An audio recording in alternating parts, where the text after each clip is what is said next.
Hello again, everyone. I'm Tom Dirato alongside Eddie Sutton, the Oklahoma State head coach. Welcome to the Eddie Sutton Show.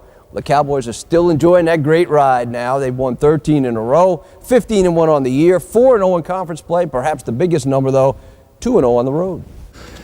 Road victories are going to be very hard for everyone. I think earlier this week when we were beating Baylor, Kansas was out in Colorado and they got upset, and I think you're going to see a lot of that this year. That's what I said earlier in the year. Fans are in for a big treat this year because there's going to be some exciting basketball. You talk about both ends of the comfort spectrum now, the win over Missouri and then the win over Baylor.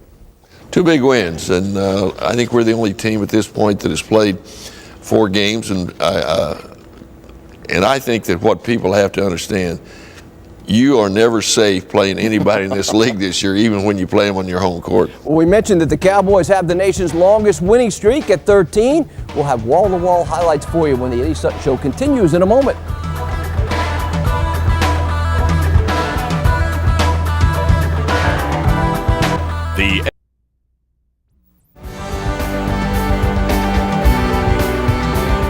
Welcome back to the show. As promised, we have a busy highlight package to get to, so let's not waste any time. Nationally ranked Missouri came to town a few days after the win over Oklahoma, and we saw perhaps the best 30 minutes of the year. Well, there's no doubt that it was the best 30 minutes when we jumped out on them. I think we had a 35-point lead at the time. We started fast. I think we probably shocked the Tigers by the way we played early. I think we had a 14-2 lead, and it was just a game where we shot the ball well, but we defended super, and great hustle play there. We ended up shooting right at 50%, probably would have shot over 50%, but we relaxed the last 8 to 10 minutes of the ball game and let them get back into it to a certain degree. We end up winning 76-56. You know, you look through halfway through the opening session, the lead is 18. You got to be sitting there thinking, this is a dream. I don't want to wake from this. I think it was a dream for everybody that was in attendance because of the way the game had gone against the University of Oklahoma, where it was so hard to score. And in this game, we got out on them 43-21 at halftime. Missouri tried several different types of defenses, but nothing seemed to work. And Melvin did another great defensive effort on Paulding after what he had been able to do against Price earlier in the season with Price. Is there a better defender in the country than Melvin Sanders? You mentioned the job on Price, then Paulding, and we'll see a little bit later on Taylor down at Baylor. This guy, when he locks you down, you have no room to breathe. Well, I think he's the best defensive player certainly in the Big 12, and would challenge, I think, anyone in the nation as being the best defensive player. And I think he, along with Corey Williams, who played for us early in the period when I first got here, I think they're the 2 best defensive players we've had at Oklahoma State. I read a story earlier this week, and a quote lifted from that story. Melvin basically said, how could you not take pride in defense? Because you don't want the guy that you're guarding to score against you. Well, I wish a few of his teammates would get that same attitude, because some of our guys aren't playing as well defensively as they need to in order for us to challenge for the conference championship. Crowd was unbelievable, as it always is. Nobody has better fans than we do. When Gallagher is packed and we're playing a team like Missouri, well, it's always an awesome experience for the players and for the fans, and certainly for the coaches. Great back screen there, a nice pass, and Ivan jammed it home. How about this here? This is a replay of that one you saw, a great whip pass in there to Tony Allen. Victor for the second straight game, a very strong outing. Well, he had 24 points, 5 assists, 1 turnover, and it's hard not to just praise everybody. Shane Gatson had 12 points in this ball game. We only turned it over 11 times. I mentioned we shot 50% from the field. You know, there was a short turnaround before heading down to the Farrell Center, as you see right there. And the coaching staff harped on how tough this game would be from the word go, and it was. Great defensive play there by Melvin, but Baylor, in my opinion, is the best team they've had since I came to Oklahoma State. Very good offensive ball club. I thought we did a great job at the beginning of the second half when we jumped out on 42-32 and 46-36. I thought the game was well in hand, but you got to give Baylor credit. They continued to compete, and we did a very poor job on Roberts and Gwynn. They're two big guys. I mentioned in the press conference, great hustle play. You mentioned this Baylor team, and you would have to think if they would have played like that the rest of their home games, they're going to knock some people off. Well, they are going to win some games. They've played everybody tough. The only problem is their schedule's been so difficult. They went to Missouri, I think, lost by 7 or 8, and then they played Texas at home, played them a good game. Then they had to go to Texas Tech, and then we came rolling in here. And then on Saturday they play the University of Oklahoma. So it's been a tough grind for them. But I mentioned earlier when I went to the press conference, I told the media that Gwynn and Roberts would probably like to play us every week the way they played.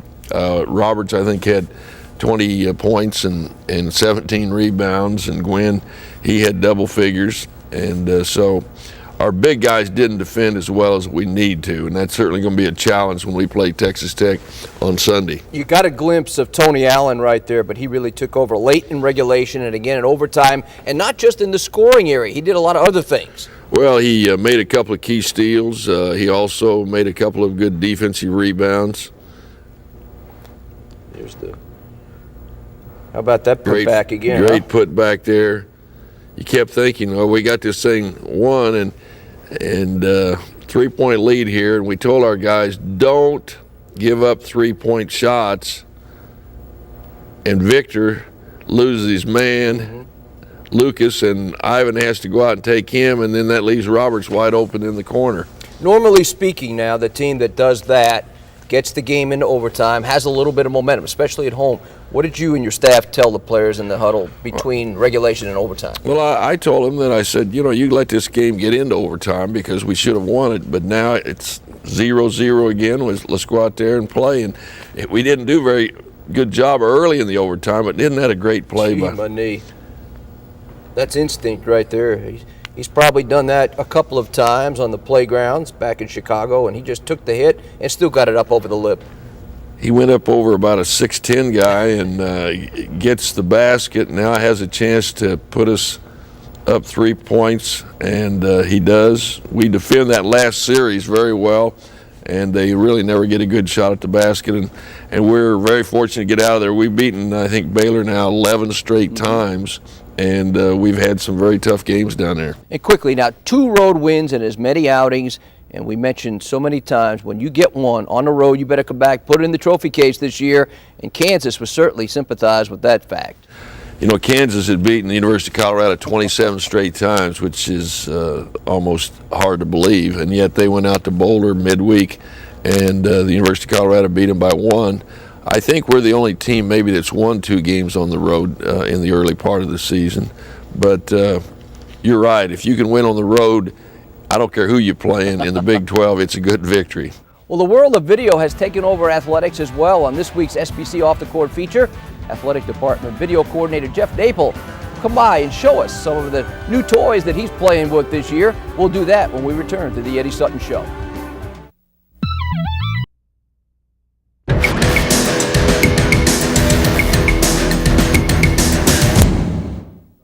Well, we're back, and as promised, Jeff Napal, the video coordinator for the athletic department, is with us here on this week's show. Jeff, what's this device? What is this machine that allows a coach to watch a game on a flight home? It's a high 8mm camera that we use for showing the coaches after the game. They can go on a plane or a bus, start watching the game.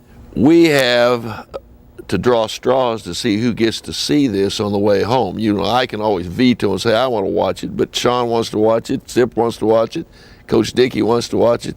So it's one thing that on the way home, after we played the other night down at Baylor, we got to watch the game right away. So this is an unbelievable invention, and of course, he's the best when it comes to helping us out. One of the many things it can show, and Pitt was able to show Sip, and Sip kind of spread it around. When Melvin fell down, Taylor hit his 3.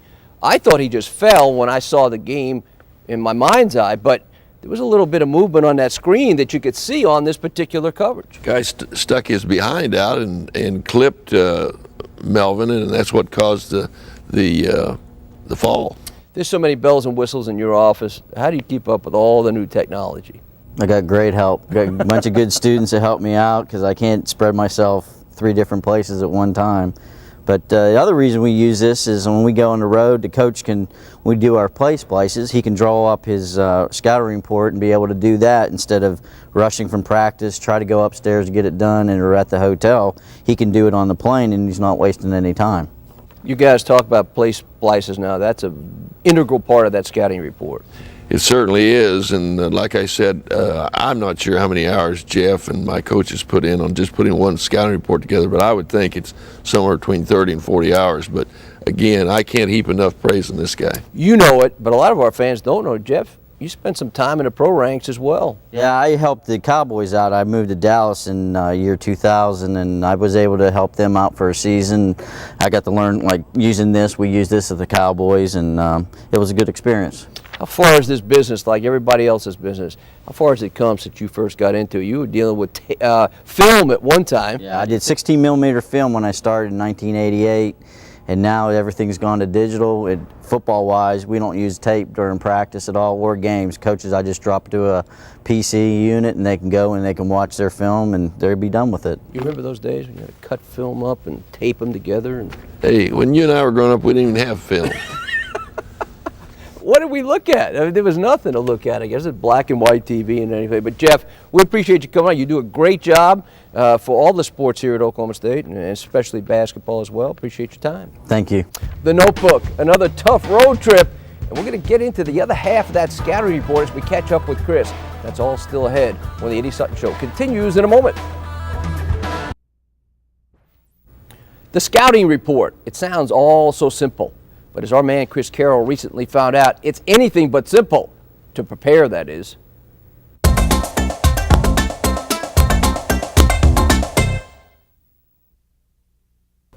At Oklahoma State, the Cowboys are always known for great defense, and it's no surprise we're ranked in the top 10 again this year. To find out how they keep their opponents and individuals well below scoring averages each week, let's go into the locker room and find out how they prepare for a game. Coach Slip, looks like we have the personnel up here. Tell us a little bit about it. Well, tonight, we're getting ready for Baylor, and obviously Baylor is going to be a tough test for us, playing here on the road, Chris. And, we've gone over the personnel with the team. We're going to do it again an hour and a half before the game. You look at this team tonight and look at Baylor, and it's going to be tough matchups for us. It's a team that shoots the ball very well. We emphasize our guys, how well they shoot the ball, and what we generally do is go over their tendencies. For example, Roberts, who's a very athletic player for him, 6'9", 230, he's averaging 15 points, 9 rebounds, he's playing 29 minutes. So what we generally do is go over the tendencies of each one of the guys and try to prepare our guys the best way we can. And then we'll go on and we'll go over some of their sets, some of the things that we feel like that they do. We'll go over their sets and emphasize, points of emphasis, for example, where we want to guard, and we want to try to keep them from catching the ball in what we call sweet spots on the floor. I give you, for example, if we know a guy's going to back screen and the kid's going to come off, after that back screen, we tell him, hey, you need to deny the basketball so they can't swing it. And again, that's, like you say, very important. We usually mark it out here. For example, you see this big red circle with the red X, which basically means let's deny that pass right there so they can't reverse the basketball.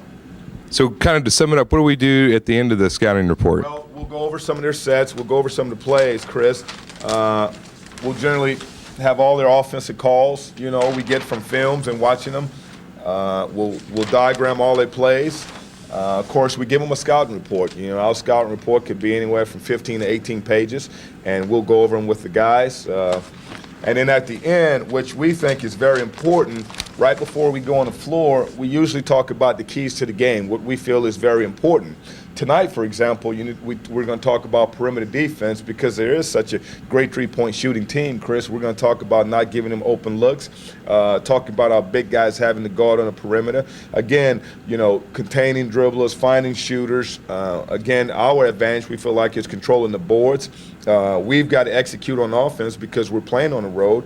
And again, composure on the road is very important anytime you play a team like Baylor that play in spurts. And that's going to be important tonight. And then the last thing, we just try to leave them with something to think about. The one thing we tell them is, good teams win at home. Obviously, that's our advantage because Gallagher is such a great place to play, but great teams win on the road. And after tonight, we just hope we can come out with the victory, 15-1, 4-0 in the conference, and being in first place. All right, Coach, looks like we're ready for a win. I think we're ready to go. Thank you. Putting together a scouting report is an awesome responsibility. Sean and Coach Dickey do most of the scouting reports, but in this one, Coach Sip did. All of them do a great job, and I think it's so important. But they go through hours of film, and of course, Jeff Napal puts it all together. But I would say that probably man-hours, there's probably 30 to 40 hours put in on each scouting report. And the amazing thing about it is, though, it's difficult to put together, it's time-consuming, but at the very end, it's easy to understand. That's the whole idea for the players. Well, for some of the players especially, we don't want to confuse them by giving them too much. But again, I can't heap enough praise on those coaches and Jeff Napal and what they do. Well, speaking of confusion, we're going to go to the notebook right here and our weekly tour through the land of confusion. Moving on, our first item. Earlier this week, some discussion about players moving back and forth between schools and what penalty they have to pay to do that. Well, in basketball and football, you have to lay out a year, but in some sports, you can go immediately from one school to another. I think the biggest thing that people must understand, most coaches never run players off. Players leave schools because they're not getting enough playing time.